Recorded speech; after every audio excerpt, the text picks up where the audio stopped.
Hello students, welcome to RNS classes. इस lecture में हम बात करेंगे बहुत ही बेसिक्स डिफरेंसेस के बारे में, मैट्रिक्स एंड डिटर्मिनेंट के। ठीक है, हमने अभी जस्ट प्रीवियस लेक्चर में अपने मैट्रिक्स को कंप्लीट किया है। नेक्स्ट हमारा जो चैप्टर नंबर 4 डिटर्मिनेंट पे है। और सबके दिमाग में ये टॉपिक, ज़्यादातर बच्चों के दिमाग में ये क्वेश्चन अराइज होता है कि डिफरेंस क्या है, मैट्रिसेस और डिटर्मिनेंट में डिफरेंस क्या है। ठीक है, बहुत ही अच्छा क्वेश्चन है। चलिए इसको आज हम समझते हैं और डेफिनेटली आपको ये समझ आएगा। पूरे लेक्चर को एक एक पॉइंट को अच्छे से देखिए और अच्छे से समझिए। ठीक है, चलिए पहला पॉइंट देखिए, लेफ्ट साइड में आपका मैट्रिसेस है, राइट साइड में आपका डिटर्मिनेंट है।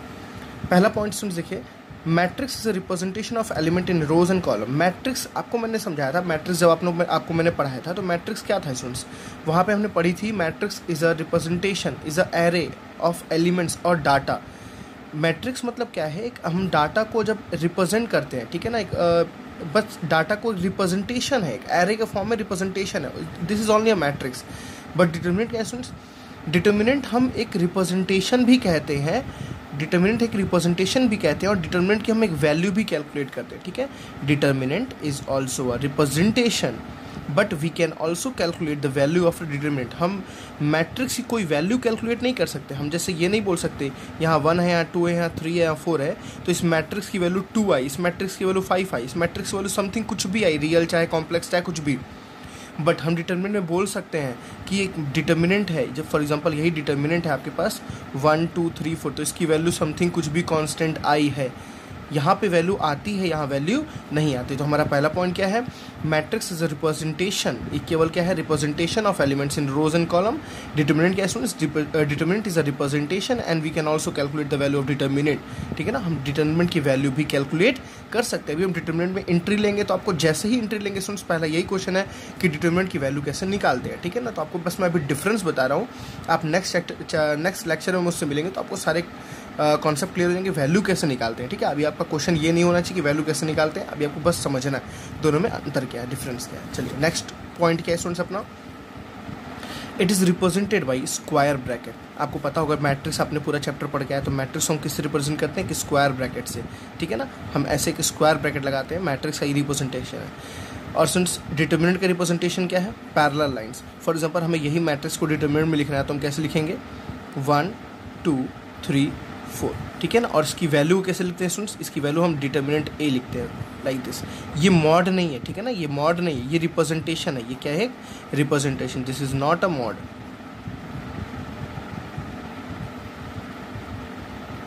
ठीक है स्टूडेंट्स, ये मॉड नहीं है। जो आप एब्सोल्यूट वैल्यू बोलते हैं ना, नॉट एब्सोल्यूट वैल्यू लिखिए, ज़्यादा क्लियर रहेगा आपको। ठीक है ना, ये कोई एब्सोल्यूट वैल्यू को रिप्रेजेंट नहीं करता। एब्सोल्यूट मतलब पॉजिटिव वैल्यू को रिप्रेजेंट नहीं करता, बस एक रिप्रेजेंटेशन है, किसका, डिटर्मिनेंट का रिप्रेजेंटेशन है। ठीक है, तो मैट्रिक्स को हमेशा हम ऐसे दिखाते हैं और डिटर्मिनेंट को हमेशा हम एक पैरेलल लाइन से दिखाते हैं। ठीक है, बहुत ईजी है। चलिए थर्ड पॉइंट देखते हैं स्टूडेंट्स अपना क्या है, a matrix can not be reduce to a single number. बहुत इंपॉर्टेंट है, मैट्रिक्स को हम किसी सिंगल वैल्यू में रिप्रेजेंट नहीं कर सकते। जो आपको मैंने बताया, मतलब मैट्रिक्स की हम किसी मैट्रिक्स का हम कोई आंसर नहीं लिख सकते। जैसे आपके पास एक मैट्रिक्स लिखी हुई स्टूडेंट्स 1 2 8 9, अगर आपके पास एक मैट्रिक्स लिखी हुई तो हम नहीं बोलेंगे इसकी वैल्यू क्या है। कोई अगर पूछ ले इसकी वैल्यू क्या है तो it is not possible, it is not possible.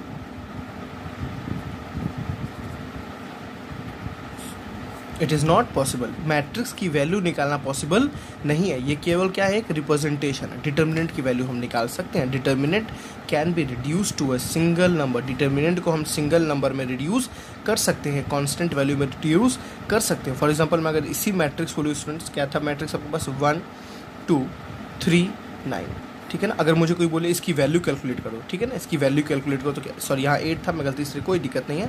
इसकी कोई बोले वैल्यू कैलकुलेट करो तो कैसे दिखते हैं स्टूडेंट्स इसकी वैल्यू को, 9 1 मैं आपको बताऊंगा नेक्स्ट लेक्चर में, बताऊंगा वैल्यू कैसे वैल्यू कैलकुलेट करते हैं। ठीक है ना, 9 1 9 -3 2 6। हमने जैसे प्रीवियस लेक्चर में देखा था, जहाँ पे हमने इन्वर्स ऑफ अ मैट्रिक्स देखा था बाई एलिमेंट्री रो ट्रांसफॉर्मेशन, तो आपको मैंने वहाँ पे एक पॉइंट बताया था कि अगर आप चाहो तो किसकी इन्वर्स एग्जिस्ट करेगी, किसकी इन्वर्स एग्जिस्ट नहीं करेगी, वो आप पहले ही निकाल सकते हो। कैसे, डिटर्मिनेंट निकाल के, उस मैट्रिक्स का determinant value. For example students, आपकी ये मैट्रिक्स है तो इस मैट्रिक्स की हम डिटर्मिनेंट वैल्यू निकाल सकते हैं। ठीक है ना, चलिए देखिए 9 × 9, 3 × 6, तो कितना स्टूडेंट्स आ गया आंसर 3। देखिए इस डिटर्मिनेंट की कितनी वैल्यू आई 3, एक कांस्टेंट वैल्यू आई। आपको मैंने ऊपर वही समझाया था, डिटर्मिनेंट एक रिप्रेजेंटेशन भी है। देखिए ये एक डाटा को रिप्रेजेंट भी कर रहा है और इसकी एक वैल्यू भी है, ठीक है ना। We can also calculate the value of a determinant, but matrix क्या है, केवल एक रिप्रेजेंटेशन है। मैट्रिक्स क्या केवल एक रिप्रेजेंटेशन, इसकी value is not possible, its value is not possible, ठीक है स्टूडेंट्स। चलिए पॉइंट 4 देखते हैं, ठीक है ना। क्या है, in a matrix number of rows may not be equal to the number of column. बहुत इंपॉर्टेंट है। मैट्रिक्स में स्टूडेंट्स आपने पढ़ा था, तो आपने मैट्रिक्स दो तरह की देखी थी, एक स्क्वायर मैट्रिक्स देखी थी, एक रेक्टेंगुलर मैट्रिक्स देखी थी, ठीक है ना। अगर हम इसको रेक्टेंगुलर मैट्रिक्स बोलें और इसको क्या बोलें, square matrix. But students in determinant there is only a square matrix, there is not a rectangular matrix. यहाँ पे केवल क्या पाया जाता है कि स्क्वायर मैट्रिक्स ही पाया जाता है, ठीक है ना। मतलब जो स्क्वायर है वही आपकी डिटर्मिनेंट एग्जिस्ट कर सकती है, ठीक है ना। आप परेशान नहीं हो रहा, यहाँ डिटर्मिनेंट ही बना रहा हूँ मैं, समझ बात आ रही है ना। मतलब यहाँ पे रेक्टेंगुलर मैट्रिक्स भी एग्जिस्ट करता था, स्क्वायर मैट्रिक्स भी एग्जिस्ट करता था। यहाँ पे केवल और केवल क्या करेगा एग्जिस्ट, डिटर्मिनेंट। कौन सा, स्क्वायर डिटर्मिनेंट ही एग्जिस्ट करेगा। स्टूडेंट्स देखिए मेरी बात समझिएगा, मैट्रिक्स की वैल्यू को हम कैलकुलेट करते हैं डिटर्मिनेंट के फॉर्म में चेंज करके, मेरी बात समझिएगा, ठीक है ना। जैसे फॉर एग्जांपल कोई डाटा अगर मैट्रिक्स में लिखा हुआ है 1 2 3 4, तो इस डाटा को अगर हम डिटर्मिनेंट में लिख दें 1 2 3 4, तो इसकी वैल्यू कैलकुलेट हो सकती है। 4 1 = 4 -3 2 = 6, कितना हो गया -2, कितना हो गया -2, ठीक है ना। तो इस डिटर्मिनेंट, इस मैट्रिक्स की वैल्यू को हम कैसे कैलकुलेट किए, डिटर्मिनेंट के फॉर्म में चेंज किया। अभी ये क्या है, मैट्रिक्स है, अभी ये क्या है, डिटर्मिनेंट है, ठीक है ना। मैट्रिक्स दोनों में हो सकता है, रेक्टेंगुलर फॉर्म में भी हो सकता है, स्क्वायर फॉर्म में भी हो सकता है, ठीक है ना। आपने पढ़ा था when m is not equals to n, तो हम इसको क्या बोलते थे, रेक्टेंगुलर मैट्रिक्स बोलते थे। और when m is equals to n, तो इसको क्या बोलते थे, स्क्वायर मैट्रिक्स बोलते थे। यहाँ पे मस्ट है कि m और n इक्वल होना ही चाहिए। देखिए लिखा है, डेफिनेशन पढ़िए, in a determinant number of rows must be equal to, ठीक है ना, नंबर ऑफ कॉलम्स।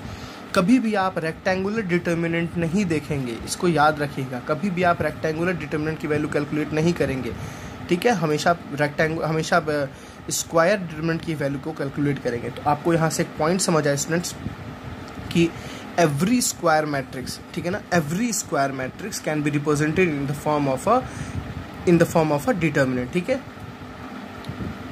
तो इसमें क्या क्लियर हुआ, every square matrix can only be represented, क्या मतलब हम केवल स्क्वायर मैट्रिक्स को ही क्या लिख सकते हैं, represented in the form of a determinant. समझ बात आई ना, केवल हम स्क्वायर मैट्रिक्स को ही किसके फॉर्म में लिख सकते हैं। अगर ये स्क्वायर मैट्रिक्स है तो इसको डिटर्मिनेंट के फॉर्म में चेंज कर सकते हैं, कैन बी चेंज।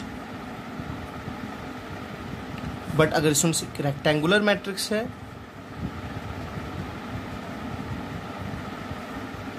तो इसको हम नहीं बता सकते डिटर्मिनेंट के फॉर्म में, ठीक है ना।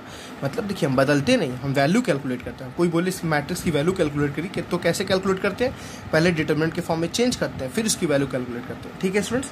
चलिए नेक्स्ट अपना पॉइंट देखते हैं क्या है। तो देखिए स्टूडेंट्स नेक्स्ट पॉइंट क्या है, बहुत ही इंपॉर्टेंट पॉइंट है ये, ठीक है ना। क्या लिखा है, a different matrix can be formed by interchanging its row and column. Students आपने देखा होगा मैट्रिक्स की हम रोज और कॉलम्स को इंटरचेंज कर सकते हैं, आपस में इंटरचेंज कर सकते हैं, ठीक है ना। फॉर एग्जांपल आपके पास एक मैट्रिक्स लिखा हुआ है, ठीक है, 1 2 5 6। इस मैट्रिक्स को अगर मैं चेंज कर दूँ, इसके रो को, इसके कॉलम्स, इसके रो 1 को रो 2 से चेंज कर दूँ, for example R1 is change to R2, तो इसको मैं स्टूडेंट्स एक नया मैट्रिक्स अगर फॉर्म में लिखूं, for example this is matrix B, तो मैं कैसे लूँगा, देखिए R1 किस में चेंज हो गया, पूरा R2 में, तो ये R1 जो है नीचे आ जाएगा, 1 2 नहीं। आप एलिमेंट्री ट्रांसफॉर्मेशन देखें तो उसमें ये प्रॉपर्टी है, 5 6 कहाँ चला जाएगा, ऊपर चल जाएगा, ठीक है। तो देखिए students, a different matrix can be formed by interchanging its rows and column. मतलब अब जब रोज और कॉलम को इंटरचेंज किए तो क्या स्टूडेंट्स ए और बी अब इक्वल है, क्या ए और बी इक्वल है, नहीं, अलग हो गए दोनों, क्या है, difference. A and B are difference, A and B are different matrix, क्योंकि मैट्रिक्स से आपने इक्वलिटी देखी है, ये वाला 1 इस 5 की इक्वल, क्या 1 और 5 इक्वल नहीं, क्या 2 और 6 इक्वल नहीं, क्या 5 और 1 इक्वल नहीं, क्या 6 और 2 इक्वल नहीं। एलिमेंट के पोजीशंस इक्वल होने चाहिए, तो दो मैट्रिक्स इक्वल नहीं है, ठीक है ना। तो ये दोनों क्या है, अलग अलग। तो वही लिखा हुआ है देखिए, अ डिफरेंट मैट्रिक्स, दो अलग अलग मैट्रिक्स फॉर्म होगी कब, जब उसके रोज और कॉलम्स को हम क्या करेंगे, इंटरचेंज, मतलब रोज को रोज से, कॉलम्स को कॉलम से अगर इंटरचेंज करते हैं, कोई एक भी लगाते हैं, तो ये दोनों अलग अलग मैट्रिक्स को रिप्रेजेंट करेंगे। बट डिटर्मिनेंट में ऐसा नहीं है। द वैल्यू, देखिए ध्यान से, the value of a determinant does not change by changing rows and column. जैसे फॉर एग्जाम्पल मेरे पास एक डिटर्मिनेंट है, मैं इसी को ले लेता हूँ 1 2 5 6, ठीक है स्टूडेंट्स, 1 2 5 6 ए, और मैं इसकी वैल्यू कैलकुलेट करता हूँ। तो इसकी वैल्यू स्टूडेंट्स कितनी आएगी आपको पता भी, जैसे मैंने कैलकुलेशन बताया आपको, 6 1 ज़ा 6 माइनस 5 2 ज़ा कितना आ गया 10, ठीक है ना। 6 1 ज़ा 6 माइनस 5 2 ज़ा कितना आ गया, तो 6 माइनस 10 कितना स्टूडेंट्स, -4 हुआ। कितना हुआ, -4। अब स्टूडेंट्स अगर मैं इसके रो को इसके कॉलम, सॉरी इसके रो 1 को इसके रो 2 से चेंज कर दूँ, मैं चेंज करने का मतलब है एक डिटरमिनेंट नया लिखूँ बी, कैसे लिखूँ, 1, ये रो 1 को रो 2 में डाल दूँ, 1 2 यहाँ डाल दूँ, और ऊपर क्या डाल दूँ, 5 6 डाल दूँ। तो इसकी वैल्यू आप कैलकुलेट करते हैं हम कितनी आ रही है, देखिए ध्यान से, 5 2 सा कितना हो गया 10, 6 1 सा कितना हो गया 6, तो 10 माइनस 6 कितना हुआ स्टूडेंट्स 4। अब देखिए ये आपको यहाँ पे मॉड लगेगी, क्योंकि आप डिटरमिनेंट की वैल्यू कैलकुलेट कर रहे हो, तो यहाँ पे क्या लगेगा आपका मॉड लगेगा। और एक बात और, एलिमेंट्स जब चेंज होते हैं तो आगे क्या लगता है, माइनस साइन आता है। क्या आता है आगे, माइनस साइन आता है। जब हम किसी रो को रो से इंटरचेंज करते हैं या किसी कॉलम को कॉलम से इंटरचेंज करते हैं, आपको भी प्रॉपर्टीज़ में डिस्कस करूंगा स्टूडेंट्स में, ठीक है ना। अभी आपको जब प्रॉपर्टी डिस्कस करूंगा तो उसमें मैं बताऊंगा, जब रो कोई रो दूसरे रो से इंटरचेंज होती है तो आगे क्या लग जाता है इसमें, माइनस। आगे जब स्टूडेंट्स माइनस लगेगा तो देखिए ये क्या लग जाएगा, इधर आगे जाएगा, अंदर प्लस आ जाएगा, तो क्या आएगा देखिए, -10 + 6 कितना आ गया, -4। अब देखिए दोनों की वैल्यू चेंज नहीं हुई, दोनों की वैल्यू चेंज, मेरी बात समझिएगा। अभी हम प्रॉपर्टीज़ डिस्कस करेंगे डिटर्मिनेंट की, तो हम देखेंगे जब किसी रो को रो से इंटरचेंज करते हैं तो आगे क्या लग जाता है उसके, माइनस। आगे क्या लग जाता है स्टूडेंट्स, पूरे डिटर्मिनेंट के बाहर क्या लग जाता है, माइनस। तो आप देखिए डिटर्मिनेंट के बाहर माइनस लग गया, 5 2 ज़ा 10 और 6 1 ज़ा 6, तो स्टूडेंट्स वैल्यू कितनी आई, -4। देखिए दोनों ही अलग अलग हो गए, दोनों ही अलग अलग हो गए, ठीक है ना, बट इनकी वैल्यूज़ क्या है, सेम। इसलिए मैंने बोला the value of a determinant does not change by changing its rows and column, ठीक है ना। इसकी वैल्यू चेंज नहीं होती है, बट ये दोनों डिटर्मिनेंट क्या है, बदल गए हैं by interchanging its rows and column, ठीक है स्टूडेंट्स। चलिए लास्ट देखते हैं इसका। तो स्टूडेंट्स इसका लास्ट टॉपिक जो है difference in product, multiplication, difference in multiplication, ठीक। मल्टीप्लिकेशन में स्टूडेंट्स डिफरेंस क्या होता है, देखिए आपको पता होगा, जैसे अगर एक आपके पास मैट्रिक्स है 1 2 4 3, इसी को मैं डिटर्मिनेंट फॉर्म में लिख देता हूँ 1 2 4 3। अगर स्टूडेंट्स इसको हम बोलते हैं 2a लिखो, फॉर एग्जांपल ये a था, ये भी एक a है, अगर बोलते हैं 2a लिखो, ठीक है ना, 2a, तो 2a स्टूडेंट्स कैसे लिखते हैं आप क्या करते थे, सारे एलिमेंट को 2 से मल्टीप्लाई करते थे। मैट्रिक्स में आपने यही पढ़ा है ना, सारे एलिमेंट को किससे मल्टीप्लाई करते थे, 2 से। तो 2 1 ज़ा कितना आता था 2, 2 2 ज़ा कितना आता था 4, 4 2 ज़ा कितना आता था 8, और 3 2 ज़ा कितना आ गया 6। ये आपने मैट्रिसेस पढ़ा। बट स्टूडेंट्स डिटर्मिनेंट में क्या होता है, अगर आप 2a लिखते हैं तो ये 2 है, जो 2 नहीं तो किसी एक रो नहीं तो किसी एक कॉलम से ही मल्टीप्लाई होती है। मेरी बात समझिएगा, ये जो 2 है स्टूडेंट्स किसी एक रो से ही होगा, नहीं तो किसी एक कॉलम से ही होगा, ठीक है ना। किसी एक रो से या किसी एक कॉलम से, ये सबसे मल्टीप्लाई नहीं होता है। समझ पाता ही ना, ये सबसे मल्टीप्लाई नहीं होता है। फॉर एग्जांपल मैं इसको रो 2 से अगर मल्टीप्लाई करूँ तो ये क्या बन जाएगा, 1 2 4 2 ज़ा 8 एंड 3 2 ज़ा 6, ये आपका बनेगा। बात समझिए, जो डिफरेंस प्रोडक्ट में मल्टीप्लिकेशन में कैसे डिफरेंस हो रहा है, यहाँ पे जो हम मल्टीप्लिकेशन कर रहे हैं स्केलर मल्टीप्लिकेशन, तो ये सारे एलिमेंट से मल्टीप्लाई हो रहा है, और जब यहाँ मल्टीप्लिकेशन कर रहे हैं तो ये केवल एक रो या किसी एक कॉलम से ही मल्टीप्लाई हो रहा है।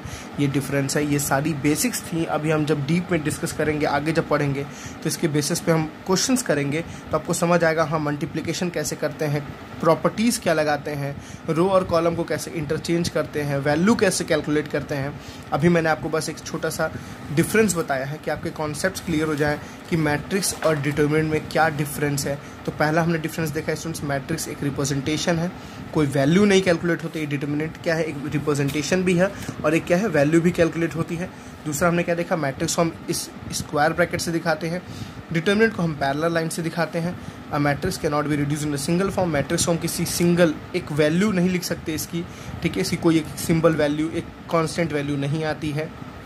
डिटर्मिनेंट की एक सिंगल एक कांस्टेंट वैल्यू आती है, ठीक है ना। फोर्थ पॉइंट क्या देखा स्टूडेंट्स हमने, देखिए in a matrix number of rows may not be equal to, मतलब मैट्रिक्स जो है रेक्टेंगुलर भी होती थी और स्क्वायर भी होती थी, बट डिटर्मिनेंट स्टूडेंट्स हमेशा और हमेशा क्या रहता है कि स्क्वायर मैट्रिक्स को ही हम डिटर्मिनेंट बना सकते हैं, ठीक है ना। स्क्वायर ही डिटर्मिनेंट होता है, कभी ये रेक्टेंगुलर नहीं होता है, ठीक है। यहाँ पे हम देखें m is not equals to n, वो भी एग्जिस्ट कर रहा है, m is equals to n, वो भी एग्जिस्ट कर रहा है। यहाँ पे केवल m is equals to n ही एग्जिस्ट करेगा, मतलब number of rows equals to number of column जब होते हैं तभी तो आपका स्क्वायर मैट्रिक्स बनता है, ठीक है। हमने फिर आपको क्या देखा, लास्ट पॉइंट जो हमने देखा, ये पॉइंट भी हमने देखा था, स्क्वायर मैट्रिक्स को हम चेंज कर सकते हैं डिटर्मिनेंट में, बट रेक्टेंगुलर मैट्रिक्स को चेंज नहीं कर सकते हैं। ये अभी आप टॉपिक्स में डिस्कस करेंगे। फिर हमने क्या देखा students, a different matrix can be found by interchanging its rows and columns, मतलब अगर हम किसी रोज और कॉलम को चेंज करते हैं मैट्रिक्स में तो अलग अलग मैट्रिक्स दिखती हैं, अलग अलग मैट्रिक्स। कुछ कंडीशन में सेम हो जाएंगी, मेरी बात समझ आ रही है ना, कुछ कंडीशन में सेम होंगी लेकिन ज़्यादातर कंडीशन में क्या होंगी, ये अलग अलग मैट्रिक्स होंगी। बट डिटर्मिनेंट में अगर हम उसकी रोज और कॉलम को चेंज करते हैं तो कभी मैट्रिक्स की डिटर्मिनेंट की वैल्यू चेंज नहीं होती है, डिटर्मिनेंट की वैल्यू क्या होती है, कांस्टेंट। ये आप कैलकुलेशन अभी आप जस्ट आगे देखेंगे। फिर हमने देखा मल्टीप्लिकेशन में कैसे होता है मल्टीप्लिकेशन। मैट्रिसेस में स्टूडेंट्स एक कांस्टेंट एक स्केलर मल्टीप्लिकेशन आपने पढ़ा था। प्लीज़ जो बच्चे मैट्रिसेस के लेक्चर को अभी तक नहीं पढ़े हैं वो एक बार मेरे लेक्चर्स को जाइए, अटेंड करिए, देखिए। आपको अगर यूज़फुल लगेगा तो आप पूरे लेक्चर्स को अटेंड करिए, अगर आपको यूज़फुल नहीं लगेगा तो आप प्लीज़ वहाँ से छोड़ के आ सकते हैं, ठीक है ना। अगर आप एक बार जाके देखिए वहाँ पे आपको कॉन्सेप्ट अच्छे समझ आएगा। तो मैट्रिक्स में कैसे मल्टीप्लिकेशन होता था, पूरे एक कांस्टेंट जो होता था वो उसमें सारे एलिमेंट से मल्टीप्लाई होता था, हर एक एलिमेंट से मल्टीप्लाई होता था, हर एक रो में होता था, हर एक कॉलम में होता था। बट डिटर्मिनेंट में एक अगर कोई स्केलर होता है तो स्टूडेंट्स नहीं तो वो किसी एक रो में ही होता है, नहीं तो किसी एक कॉलम में, या तो इस कॉलम में हो जाएगा, या तो इस कॉलम में, या तो इस रो में, या तो इस रो में। यही सारी प्रॉपर्टीज हमने 2x2 के लिए डिस्कस की, यही सारी 3x3 के लिए मेरे बस समझाना कॉन्सेप्ट था, ठीक है। तो प्लीज़ मिलते हैं नेक्स्ट लेक्चर में जिसमें हम डिटर्मिनेंट के इंट्रोडक्शन को करेंगे, डिटर्मिनेंट क्या है, ठीक है, इसको स्टार्ट करेंगे। Okay students, bye bye, thank you.